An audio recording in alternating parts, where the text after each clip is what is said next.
Everybody. I'm Amy. I work at Agog. Welcome to Agog House. This is our second ever a community meetup.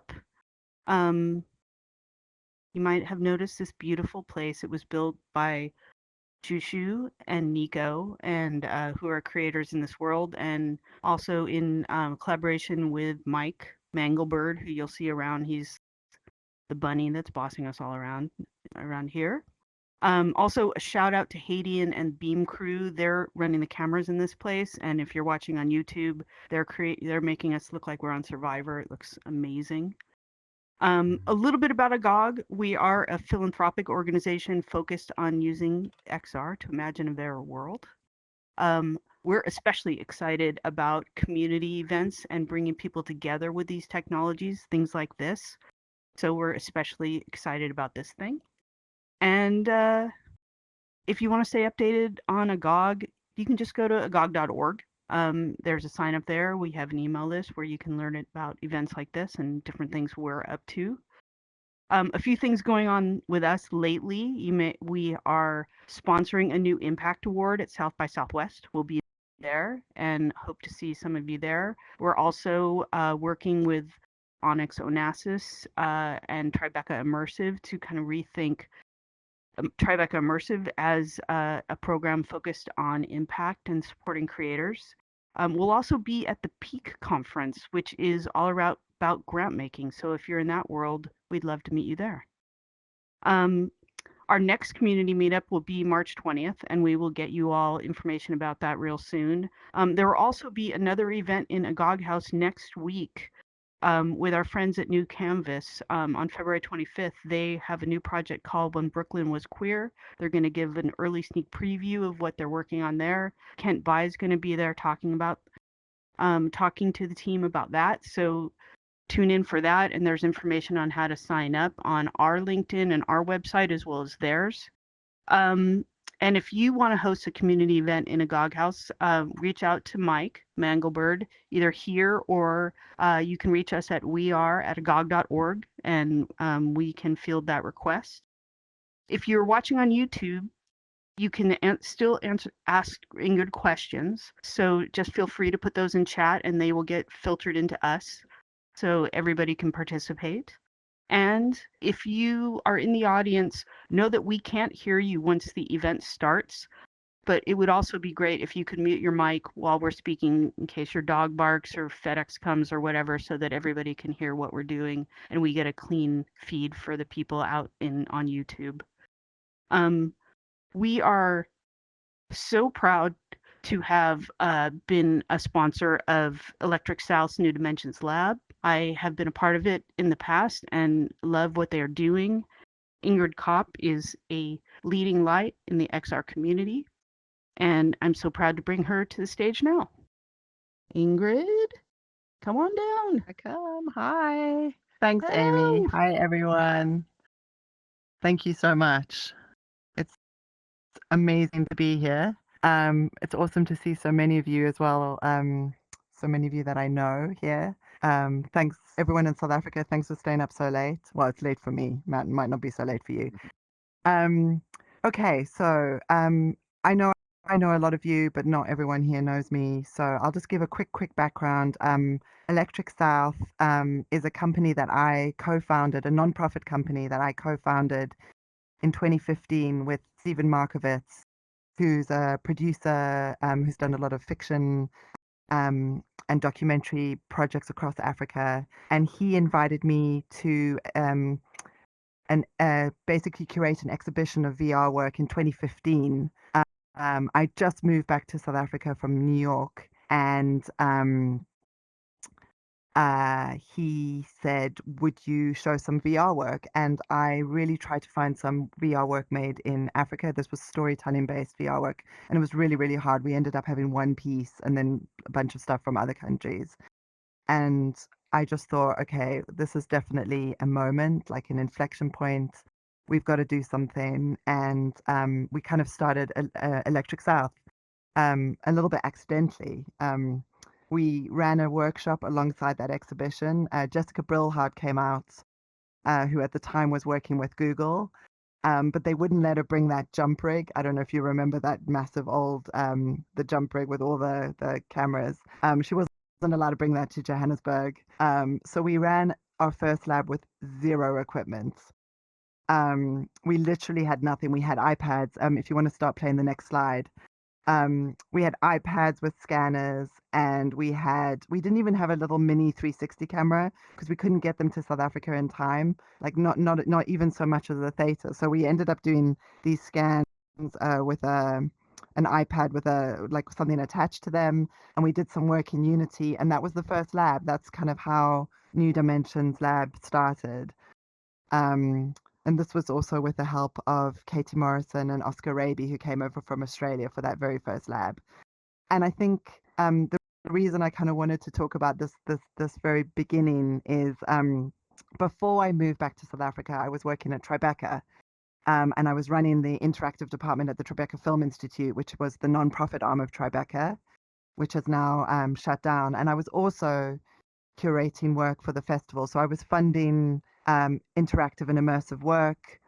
Not VR actually at the beginning, because I started there in 2011 and there wasn't really anything happening in VR at the time. But obviously by 2013, 2014, there was a lot more VR coming down the pipeline. And one of the things that I really learned at Tribeca, and it's something that looking at so many of you in the audience here who know so much more about VR than I do and are so much more technically proficient. But one of the things I really learned at Tribeca is that there is magic in bringing people together, and everyone brings something to the table. And so for me, there is just this real feeling of abundance when you bring people with different skill sets and make the space really welcoming. If you go to the next slide. And by doing that, you can create this really amazing sense of new possibilities. And so I love this quote, which I've completely stolen from someone, and I'm really sorry. I don't know who this image even comes from. But I love this idea of combined lenses, bringing the world into sharper focus.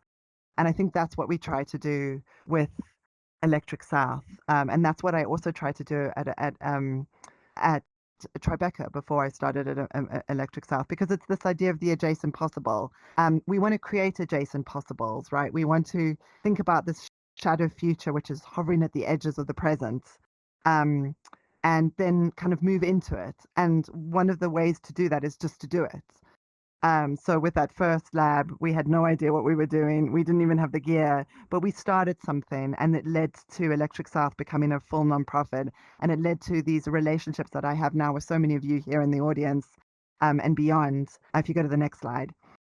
And the way I think about it is like this idea of rooms. I think Stephen Johnson wrote this book, Where Good Ideas Come From, which really inspired me when I was starting a lot of this work.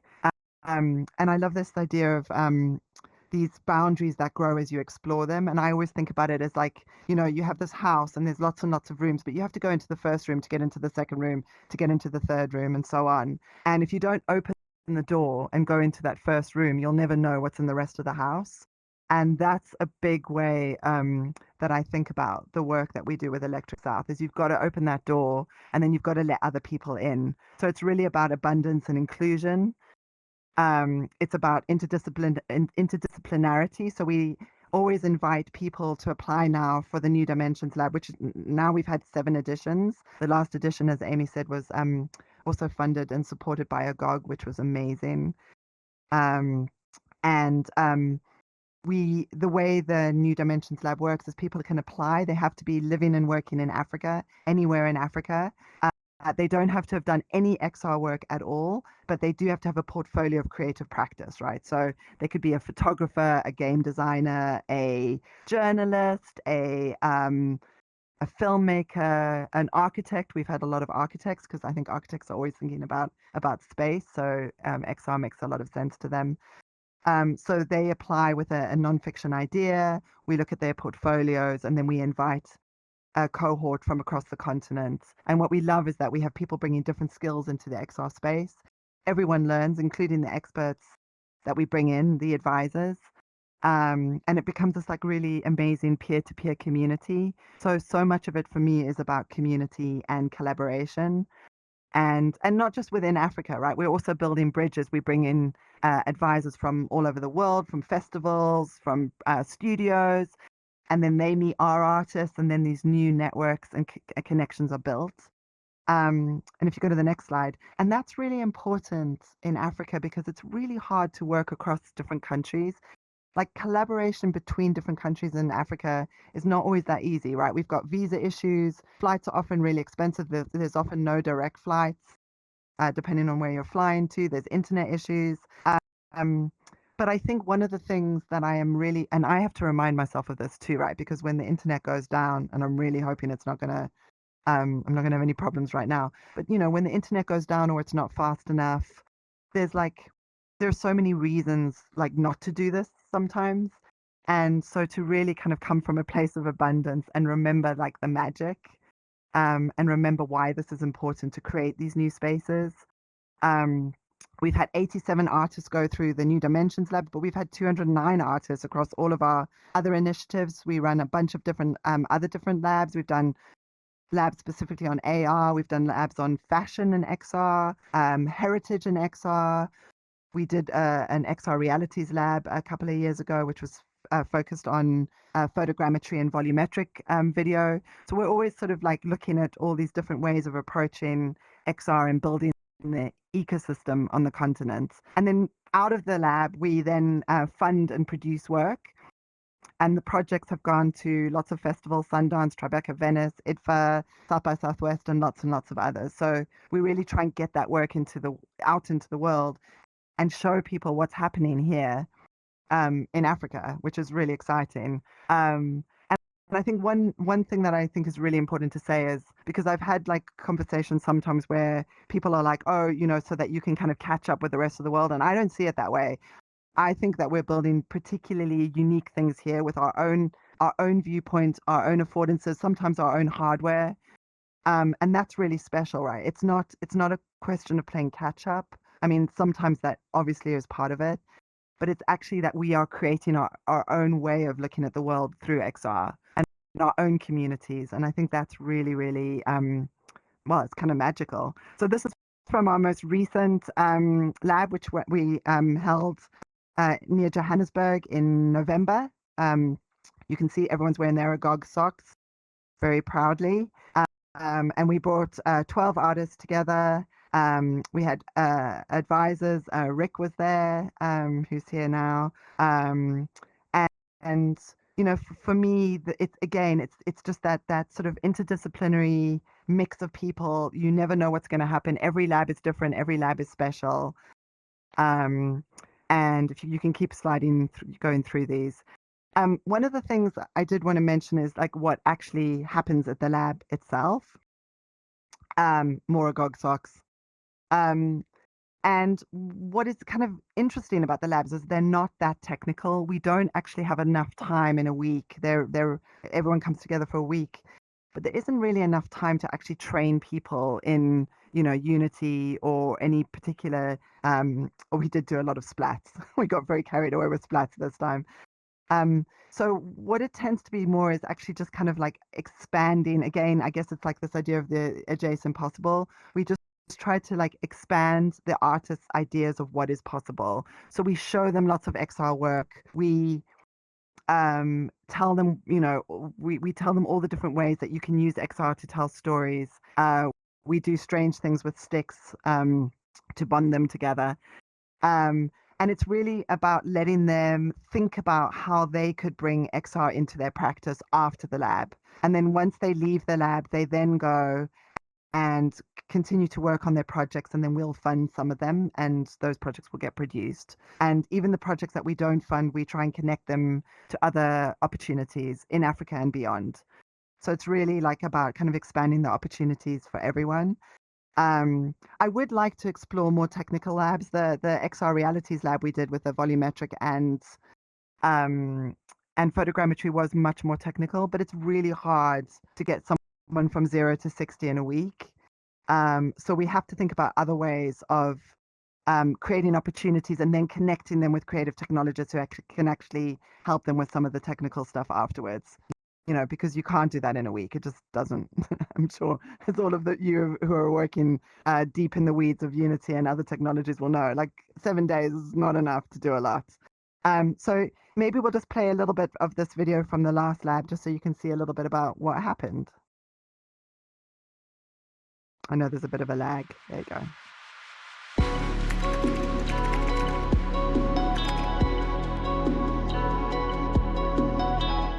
I think it is so incredibly beautiful that we are able to engage with game changers in the VR XR world right now on a one-on-one level, but more so to see other cohort members from other parts of the continent. They are coming with their glass half full of all their expertise. I had some friends who had been in this program. It has been life-changing for them because they've learned a lot and their career path has changed. There's just so much creative energy flowing around. It's just one wonderful storm of creativity.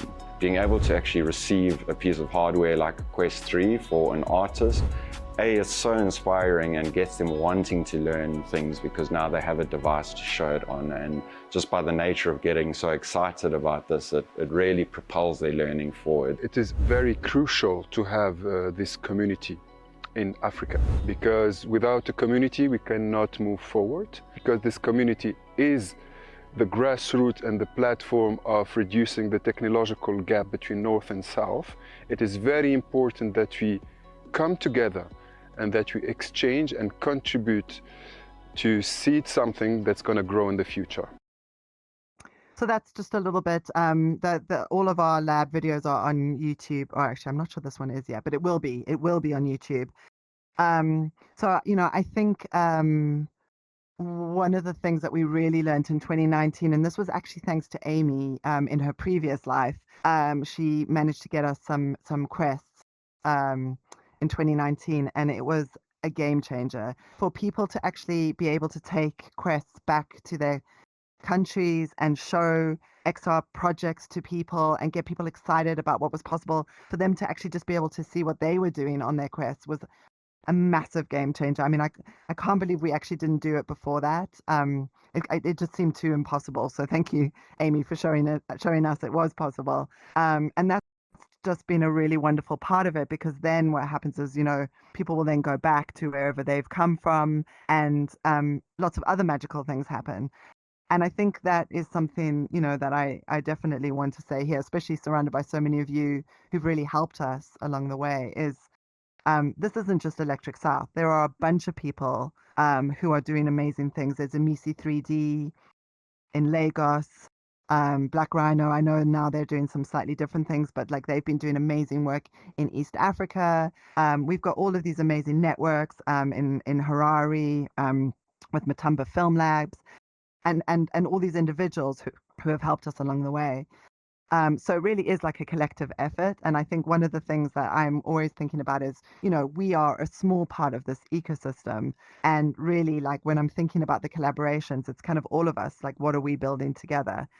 It's definitely, it's got to be for profits and non-profits. It's got to be like a whole mix of people working together, small studios, big studios. We're all kind of figuring this stuff out and approaching these issues from different angles and different perspectives, and that's what makes it really rich.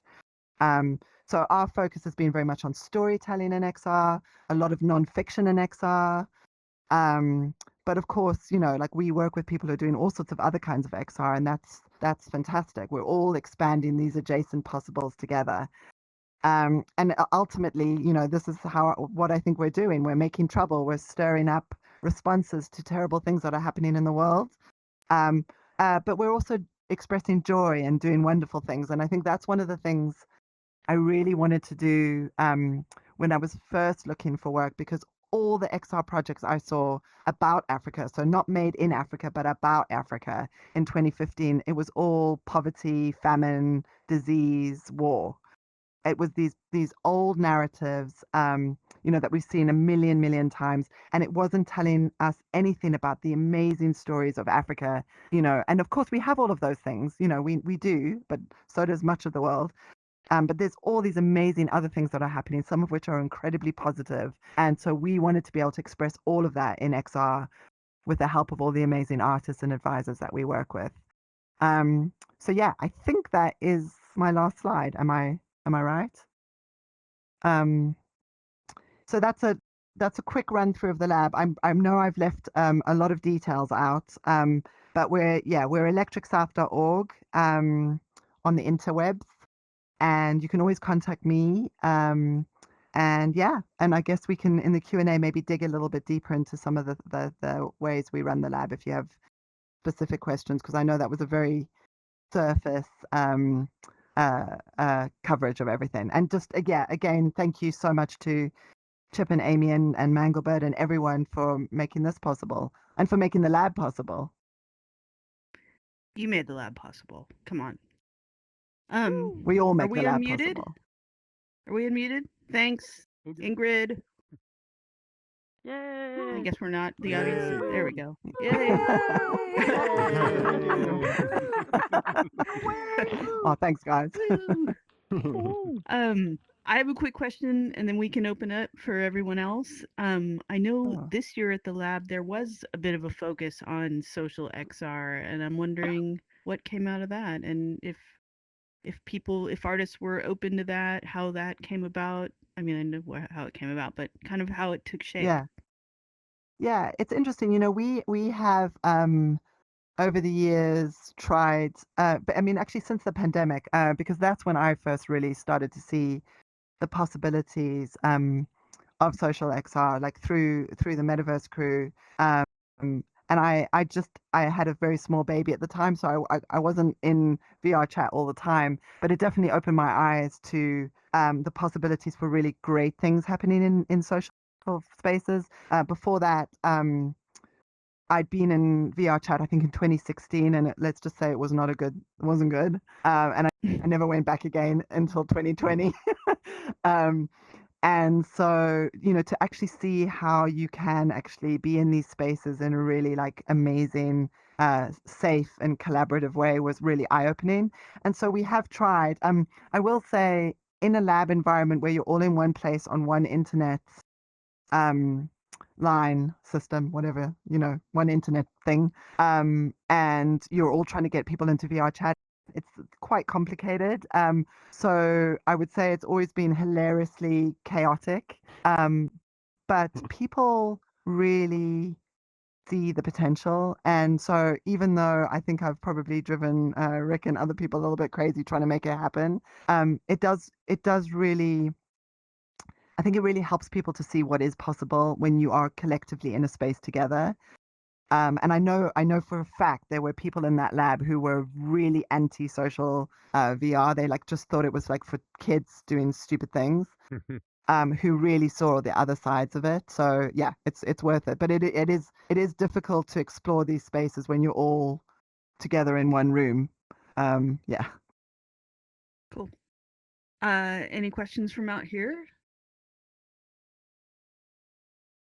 There's Shushu.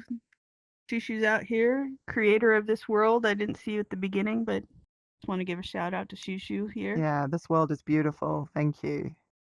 Thank you, guys. It's amazing. I've got a question. Thank you very much. Such Mike has a question. Thing. Yeah, I could you give us some examples of some of the content that's been through the lab that has ended up going to festivals? Yes, sorry. Yes, I did mean to. I was trying not to go too long, but yes, that's a great question. So we in our very first edition, we made 4 360 films, and actually, sorry, that's another really great point. So when we first started, I've realized I've skipped over a lot of the details. When we first started, Stephen and I were both from a film background. I started in documentaries in the way back in the day. So, but by the way, I'm not as old as I look from this avatar. Just want to make that really clear. So when She's only 94. Everyone's like trying to help me down the stairs. when we first started, we came from film, so 360 made a lot of sense to us, right? We understood the workflow.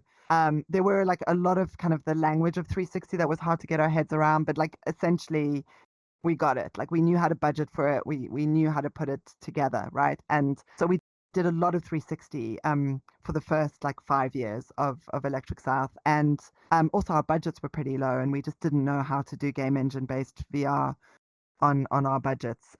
We still don't.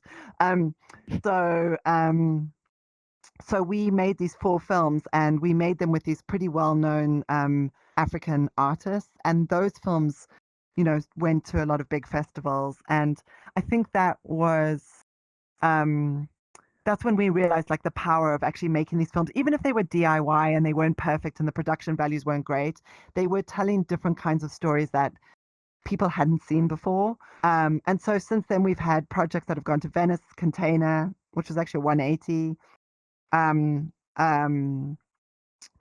We've had just trying to think of recent projects. Natalie's Trifecta. We've done some game engine work recently, which has been challenging because, you know, again, small budgets. It's really hard sometimes to put together the teams, especially when you're working across different countries. But we speak their names in hushed tones, and we just recently did a project called Dollhouse for Queer Imaginaries, which is actually built in VRChat. So, you know, these projects are, we're starting to figure out how to do some of those projects. It's definitely a work in progress. But we felt it was really important, like that we actually push ourselves into, you know, trying. Well, we had to expand beyond 360. We knew that. So it's been a learning process, but I'm like really glad we're on it. And again, you know, like I was saying at the beginning, we just knew that we just kind of had to do it, even if we didn't have all the jigsaw pieces in place, because otherwise we could end up waiting 10 years to have the perfect budget, and then, you know, everything else has just moved on. So yeah, it's kind of like a bit of a hackathon spirit sometimes. Yeah. Out here, Teresa in the elf ears. Hey, Teresa. Hi. Hi, Ingrid.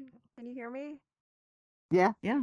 Yeah. Okay. Great. I was wondering if you could speak to a bit of if you're integrating AI or your thoughts on potentially using AI. And to give you some context, so I was at Sundance and did an adjacent panel about storytelling and AI, and we also ran some workshops.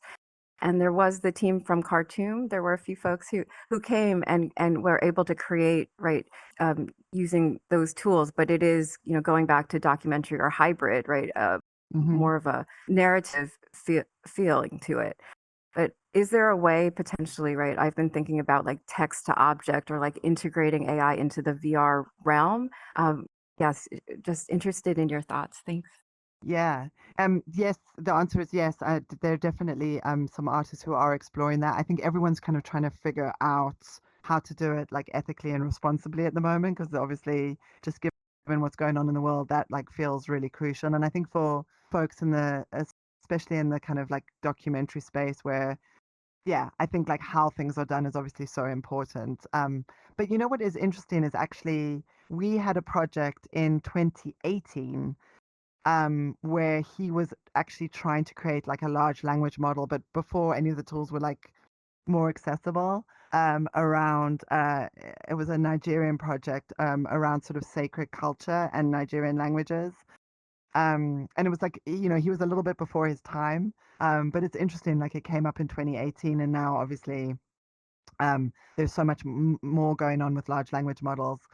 And actually, thank you, because all of your questions are reminding me of all the things I didn't talk about. We are also actually doing a lot of research and policy work now, because one of the things we've realized is like there's so many issues with trying to make XR and trying to grow the community and get things funded and create a market for audiences, all of that stuff. And like by doing the labs and producing work and getting it out to festivals, we're like chipping away, but we're not able to really move the needle. God, that's like really mixing my metaphors there. You know what I mean?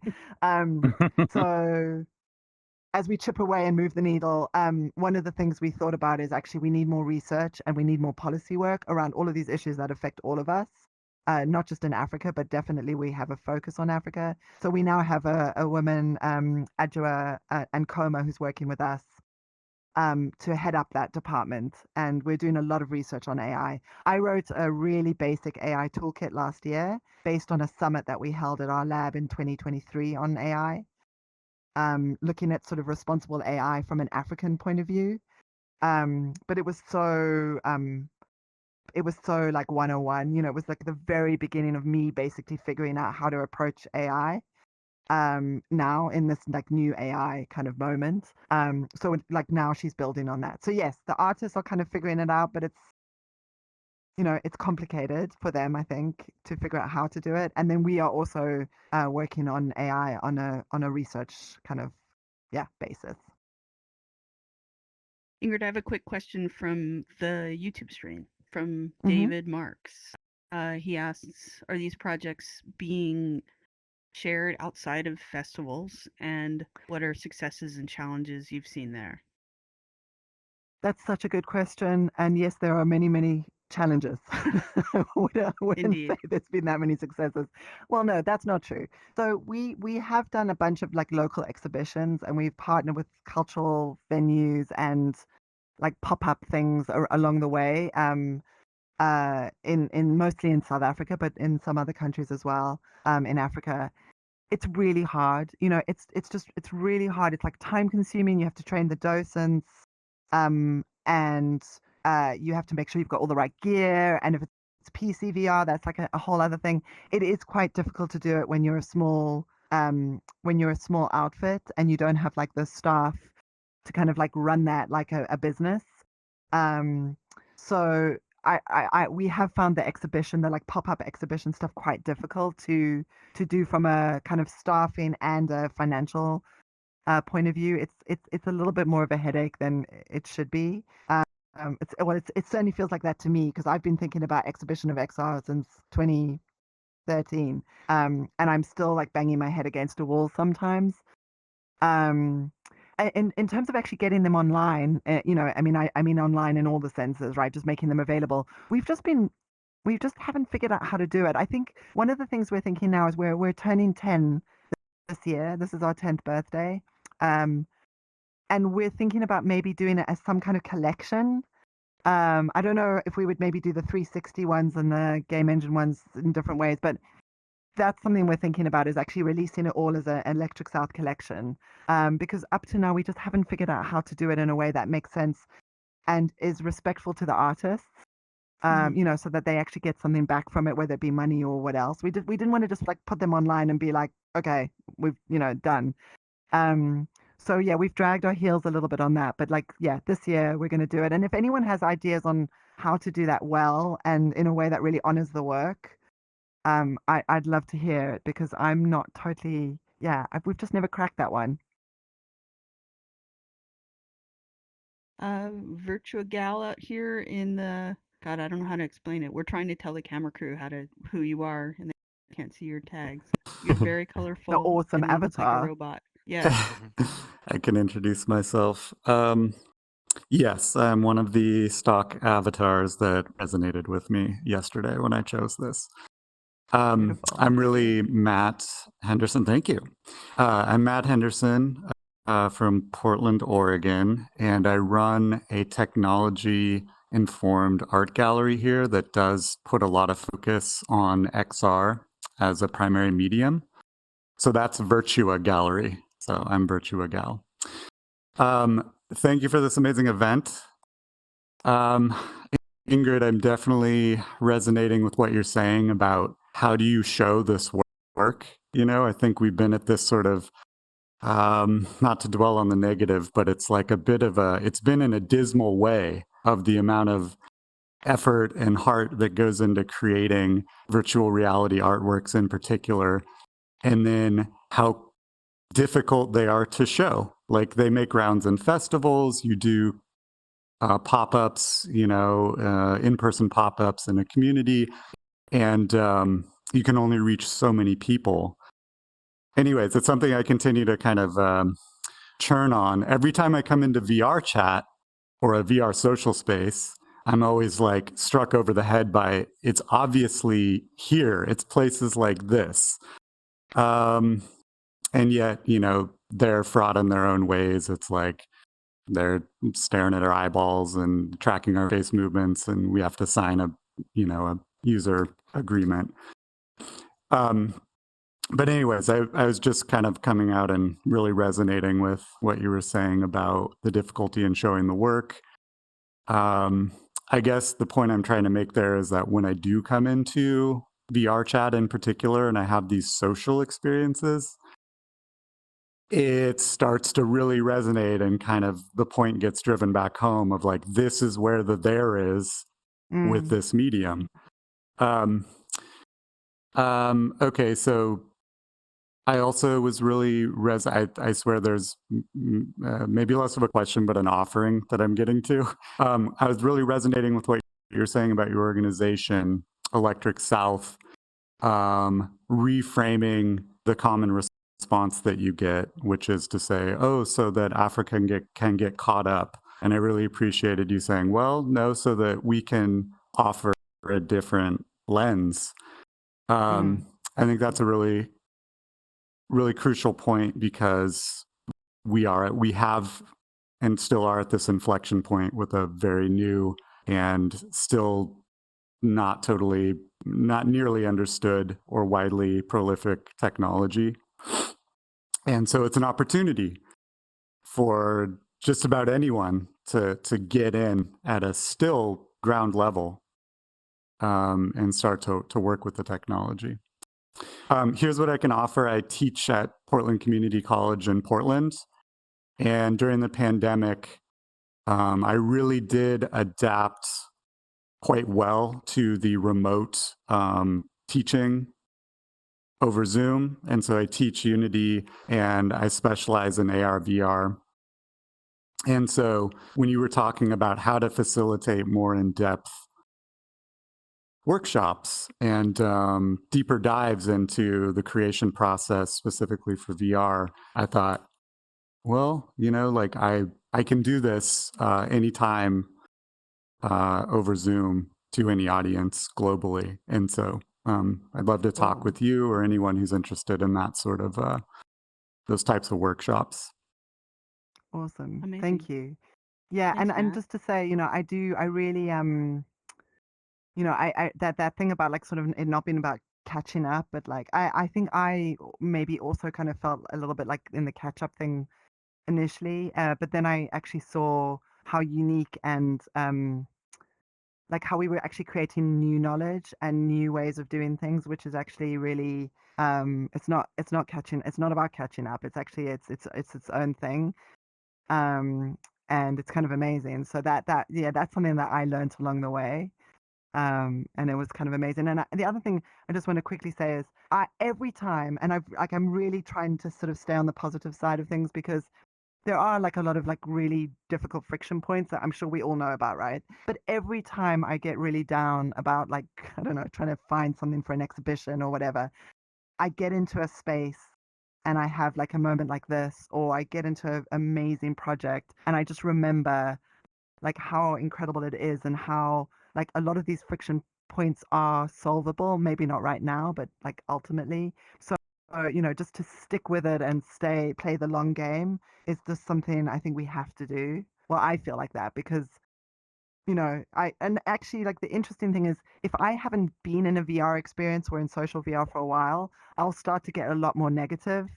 It's like I almost have to remind myself of why we are doing this. So, I think it's it can be really difficult, but it's also magical and amazing and unique. There's nothing else like it.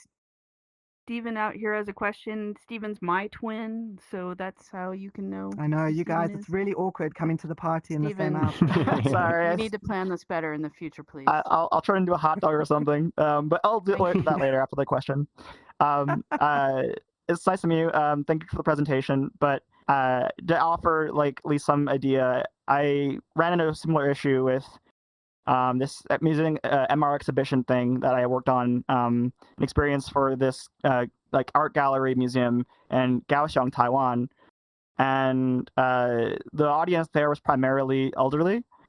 And so usually people who weren't familiar with VR, and so it was really necessary to have a VR technician to be there, which was the problem, right? It's hard to have a full-time person to put people in and out of VR. and get them onboarded.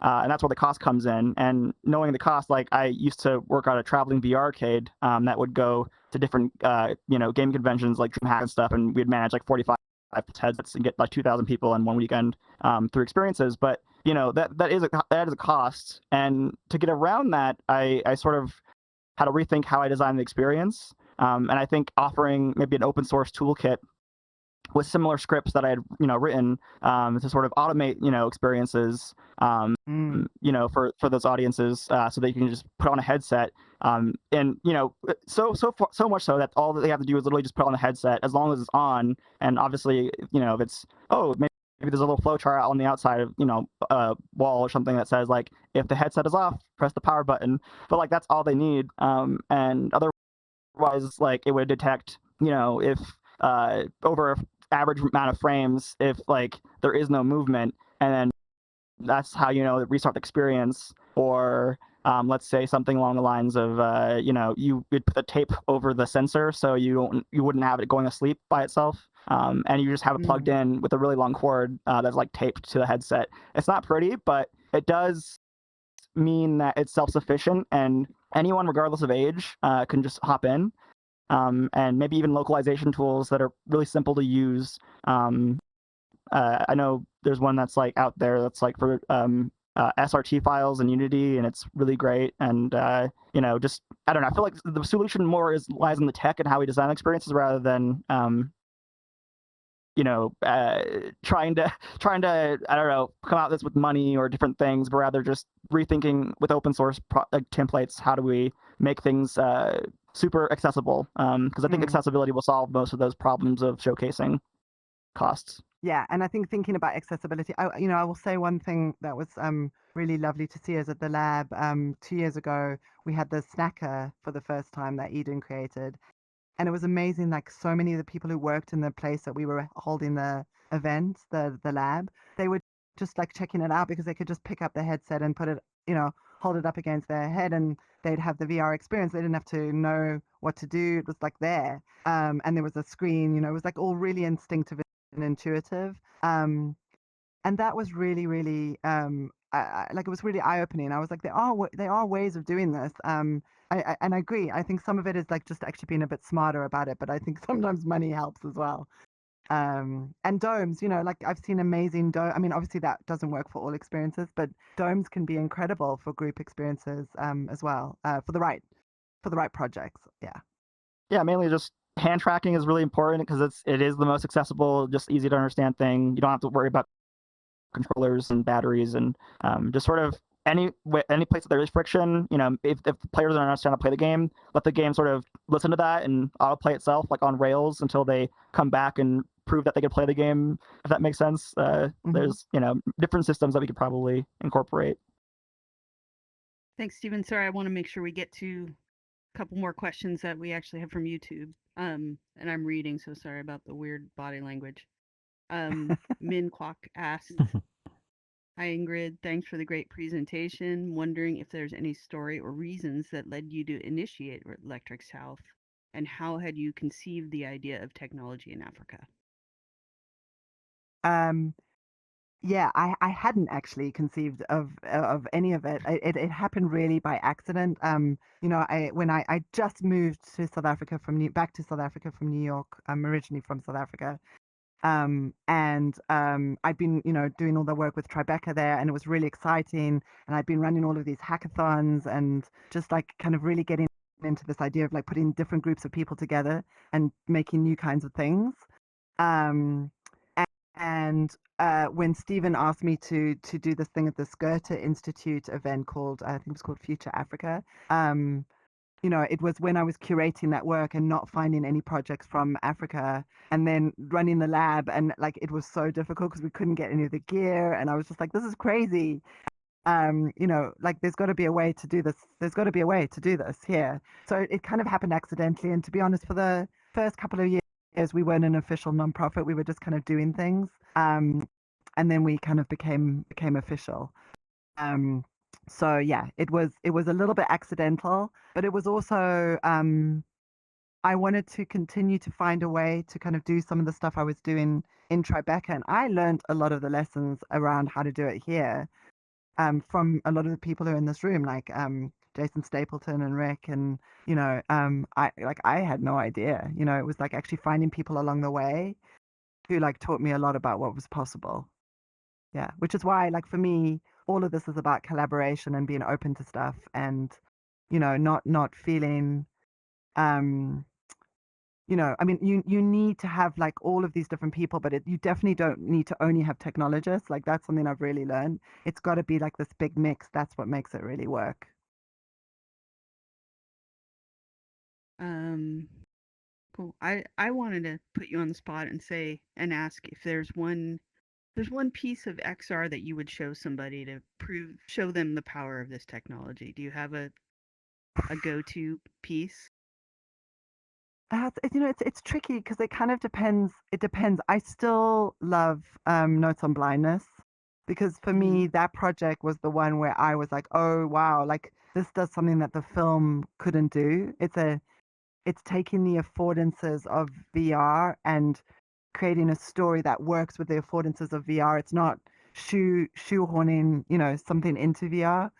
And I still think that actually. But there's so many projects that I mean, it's really tough. I mean, I'll tell you from projects that we've produced, Sally, Rabbi Kane's, the other Dakar is still a piece that I think is just an amazing way of using 360 to bring people into another world, just with 360 and some set dressing. And I think that's, and it's entirely 360 in the way that it's designed, if that makes sense. It's not taking something that could be anything and being like, oh, let's just make it 360. So I think the projects for me that are really magical are the ones where they're like really using the affordances of the medium to either tell a story or actually make you feel something differently, because of the embodiment and the presence and all of those other things that VR gives us.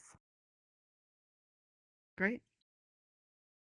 I'm sure there's other projects though. It's not just, I just can't, I'm going blank as soon as you ask me that question. Africa VR, do you have a question or are you just giving us big hands? No, I do have a question. This is Okay. Paul Simon All the way in the Wayaki. back in the beard. Sorry. Yeah. Yeah, Ingrid, this is Paul Simon. I'm the founder of Africa VR Campus and Center, and we've been here for as long as you have been, it seems. And it's great hearing from you. We also deal with the challenges of internet. Currently, I'm in Kiambu, which is rural Kenya, where we teach young students, especially young girls, who are undeserved from, the main campuses here in Kenya.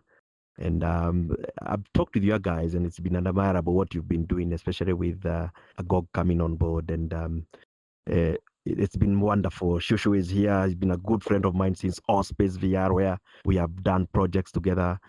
And it's wonderful seeing everybody coming together to uplift Africa. Thank you for all of that's that. great. Yeah. Thank you. Cool. That's very nice to meet you. Yeah. Anybody else? If not, we can just hang out as long as people want to. Honestly, this is your space too. So if people want to use it, speak to the rabbit in the back, Manglebird. Does Shushu have a question, Amy? Did you have a question, thank Shushu? you. Thank you very much. I was thinking, looking at the productions in your website, I kind of have a feeling that I'm missing something, that I didn't have the privilege to watch these artworks. And we were talking here about, how to showcase, because one thing is helping the artists to, to produce their vision, and the other thing is how to showcase it. What kind of life this artwork is going to have, and that's actually the biggest challenge. My question is, of course, we know, the like exhibitions and festivals, but have you ever considered developing an app that would actually allow to place these contexts and place this in something like a meta store or something like that, that people can subscribe for it and, and get access to it? I mean, we've thought about it. I mean, I think we ultimately felt like that.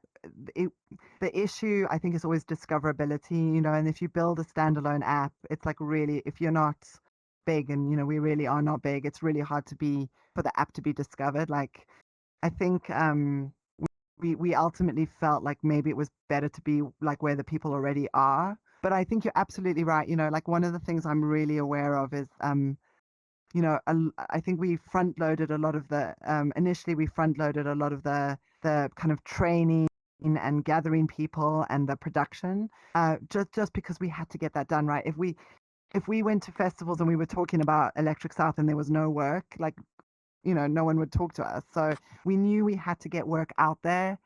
Even if in the beginning it was like a little bit DIY and, maybe lower budget, like just having talented artists making XR work in Africa meant something. Right. It still means something. And so An app?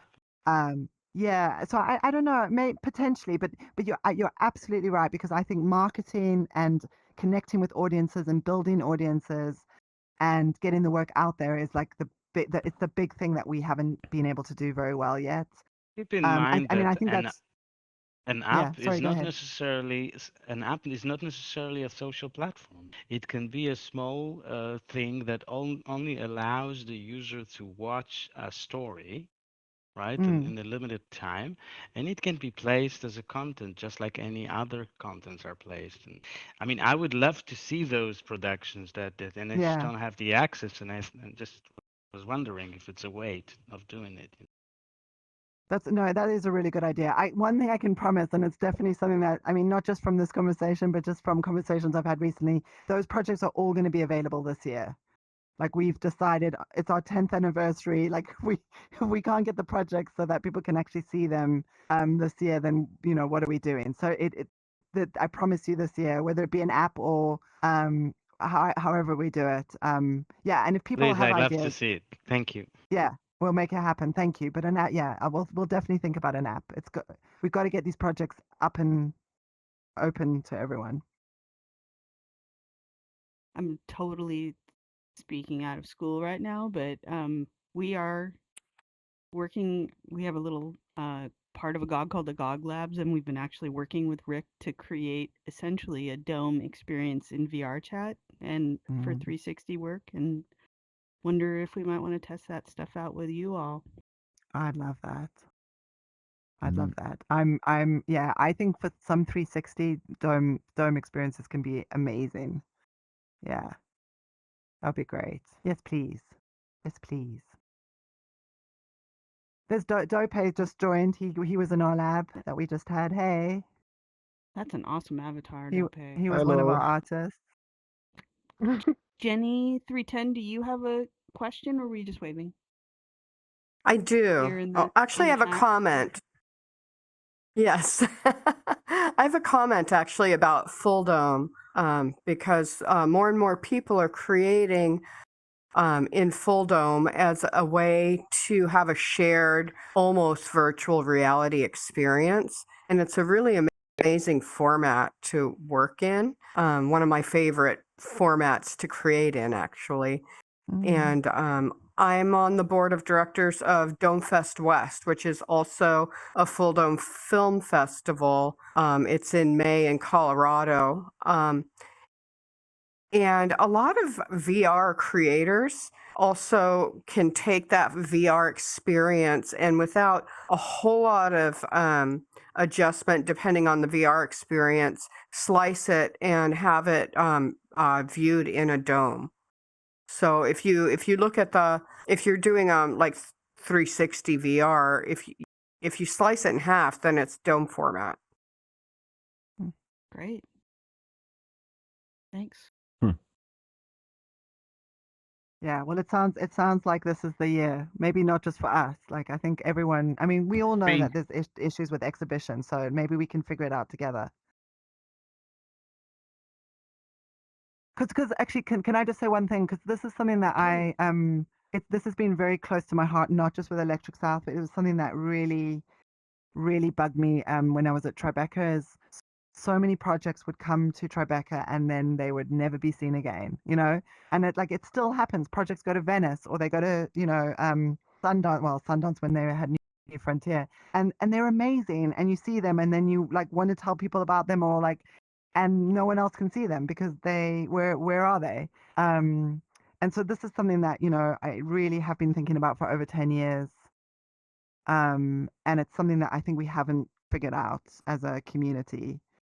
There's got to be a way to make it not so